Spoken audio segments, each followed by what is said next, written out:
अस्सलाम वालेकुम। सौतुल कुरान तजवीदी कायदा कोर्स क्लास 11 में हाफ़िज़ नज़र मोहम्मद आपकी खिदमत में हाज़िर है। आज की क्लास में इंशाअल्लाह हम तजवीद का लास्ट पार्ट पढ़ेंगे, जिसमें हम इदगाम, इक़लाब, इख्फ़ा और इज़हार, नून साकिन और तनवीन के चारों क़वाइद के बारे में पढ़ेंगे इंशाअल्लाह। सबसे पहले आपने जो बच्चे हैं, छोटे हैं, जिनको अभी तजवीद की पूरी समझ नहीं है, जो पूरा रूल याद नहीं कर सकते, उनको कैसे पढ़ाना है वो मैं आपको सिखाऊंगा। और जो बड़े बच्चे हैं उनको भी आपने पहले ऐसे ही सिंपल पढ़ाना है, उसके बाद पूरा रूल बताना है। अगर सारी चीज़ें आप दोनों इकट्ठी पढ़ाएंगे तो बच्चा कंफ्यूज हो जाएगा। पहले हम ये पढ़ लेते हैं जी कि इदगाम होता क्या है। इदगाम क्या होता है? इदगाम कहते हैं जी दो चीज़ों की आवाज़ को आपस में मिक्स करना। यहाँ पे देखें नून और या में रेड कलर आ रहा है, नून और या दोनों की आवाज़ को आपस में मिक्स करेंगे। फ मन भी नहीं पढ़ेंगे और फ मज भी नहीं पढ़ेंगे, दोनों ज्वाइनिंग साइन है, मीम के साथ ज्वाइन होना है, लेकिन दोनों इकट्ठे होंगे, दोनों को मिक्स करके ज्वाइन करेंगे। किसी एक की भी आवाज़ क्लियर नहीं होनी चाहिए। फ मई, यानी कि इसी बात ये आसानी है कि आपने गुन्ना करके पढ़ना है।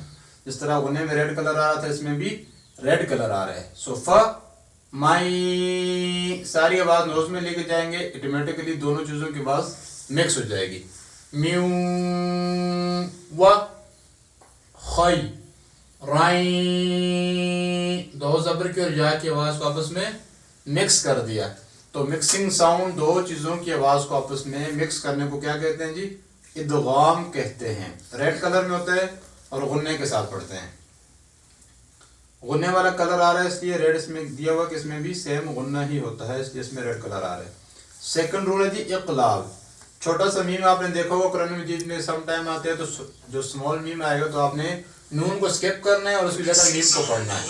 जैसे नून को स्किप करके मीम को पढ़ेंगे, मिम, मिन की जगह मिम, और गुन्ना भी करेंगे, इसलिए इसमें भी रेड कलर दिया हुआ है। इदगाम में भी रेड कलर, इक़लाब में भी रेड कलर और गुन्ने में भी रेड कलर, क्योंकि इन दोनों में भी सेम गुन्ना ही होता है, इसलिए गुन्ने वाला सेम कलर दिया हुआ है। अच्छा, यहाँ पे देखें,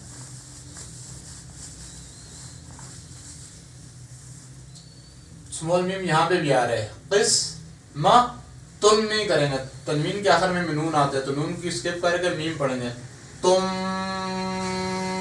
गुन्ने के साथ।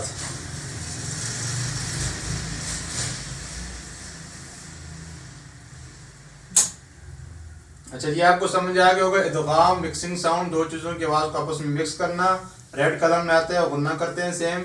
इक़लाब छोटा सा जो मीम आता है उसको नून के साथ चेंज कर देते हैं और उसमें भी गुन्ना होता है, इसमें भी रेड कलर आ रहा है। और इसके बाद आ रहा है इजहार। इजहार कहते हैं जाहिर करके पढ़ना, बिल्कुल क्लियर पढ़ना। तो क्लियर पढ़ने को जाहिर करके सिंपल पढ़ने के लिए ब्लैक कलर इस्तेमाल किया हमने, तो उसको हम ब्लैक में लिखा हुआ, ये देख लें, नून साकिन लिखा हुआ ब्लैक में। वन, नून को हमने क्लियर पढ़ना है, ना वन कोई गुन्ना नहीं करना, क्लियरली पढ़ना है जाहिर करके, इसलिए इसको इजहार कहते हैं। वन, इधर भी निन, क्लियरली निन, ऐसे कुछ भी नहीं करना है आपने, इसको इजहार कहते हैं। उसके बाद आगे जी आखिरी इख्फा। इख्फा कहते हैं जी आधी आवाज़ को नाक में लेकर जाना। गुन्ने में सारी आवाज़ नोज में गई थी, इख्फा में हाफ साउंड को नोज में लेके जाएंगे। तो जैसे गुन्ना हमने मुंह बंद किया था तो ऑटोमेटिकली साउंड नोज में चली गई थी, तो हमने गुन्ना किया था। अब हम मुंह ओपन करके पढ़ेंगे तो ऑटोमेटिकली इख्फा हो जाएगा, हाफ जो है, हाफ साउंड जो है वो डिवाइड हो जाएगी। जैसे आ मा, आधी आवाज़ नोज में, तो इसी तरह मुंह खोल के, को तुम, उ जा जाओ, तनवीन पे भी ऐसे ही इख्फा होगा। तो हाफ साउंड को, आधी आवाज़ को नोज में लेकर जाने को इख्फा कहते हैं, बिल्कुल जाहिर करके क्लियर पढ़ने को इजहार कहते हैं। और छोटा सा जो मीम आता है उसको नून के साथ चेंज करने को इक़लाब कहते हैं, और दो चीज़ों की आवाज़ को आपस में मिक्स करने को इदगाम कहते हैं। अच्छा, ये तो आ गया इदगाम, इक़लाब, इख्फा कहते किसे हैं। अब ये सीखेंगे कि होते कहाँ पे, इदगाम कहाँ पे होता है, इक़लाब कहाँ पे होता है, इख्फा और इजहार कहाँ कहाँ पे होते हैं। सबसे पहले देखें जी नून साकिन और तनवीन के कवायद। ऊपर लिखा हुआ है नून साकिन और तनवीन के कवायद। تو نون ساکن پہلے سیکھیں گے نون ساکن کیسے کہتے ہیں. نون ساکن اس کو کہتے ہیں جس میں جزم ہو, اس کو کیا کہتے ہیں جی نون ساکن. یہ نون ساکن ہے جس میں جزم آ رہی ہے, یہ نون ساکن ہے. تنوین کس کو کہتے ہیں جی دو زیر کو, دو زبر کو, دو زبر دو زیر دو پیش کی علامت کو کیا کہتے ہیں تنوین. ہر نون ساکن جس نون میں جزم ہو, اور تنوین کہتے ہیں دو زبر دو زیر دو پیش کو. اصل میں نون ساکن اور تنوین کی آواز جو ہے وہ ایک جیسی ہوتی ہے. جیسے ہوتے ہیں میم نون زبر من, اور میم دو زبر بھی من ہوتا ہے. اسی طرح میم دو زیر من اور میم نون زیر من. نون ساکن اور تنوین کی آواز اصل میں ایک جیسی سیم ہوتی ہے, کوئی ڈفرنٹ نہیں ہوتی اس میں. اچھا جی, ادغام سب سے پہلے تھا, تو ادغام کہتے ہیں جی نون ساکن اور تنوین کے بعد حروف یرملون آ جائیں. یرملون 6 حروف ہیں, یا را میم لام واو نون, یرملون 6 حروف ہیں. نون ساکن کے بعد دیکھیں حروف یرملون میں سے یا ہے, نون ساکن کے بعد واو آ رہا ہے, یرملون میں سے تنوین آ رہی ہے دو زبر, اس کے بعد حروف یرملون میں سے یا ہے, پھر تنوین کے بعد واو آ رہا ہے. تو حروف یرملون میں سے کوئی آ جائے نون ساکن اور تنوین کے بعد, تو پھر ہم ادغام کرتے ہیں, دو چیزوں کی آواز کو آپس میں مکس کر کے غنے کے ساتھ پڑھتے ہیں. 4 میں تو غنہ ہوتا ہے, لیکن لام اور را ان میں بغیر غنے کے ادغام ہوتا ہے. جیسے مر رب بکا, مر میم کو ڈائریکٹلی را سے جوائن کیے, نون کو ہم نے ادغام کیا ہے لیکن بغیر غنے کے کیے. ملہ اس میں بھی بغیر غنے کے ادغام ہوتا ہے. تو نون ساکن اور تنوین کے بعد حروف یرملون آ جائیں تو ہم ادغام کر کے پڑھیں گے.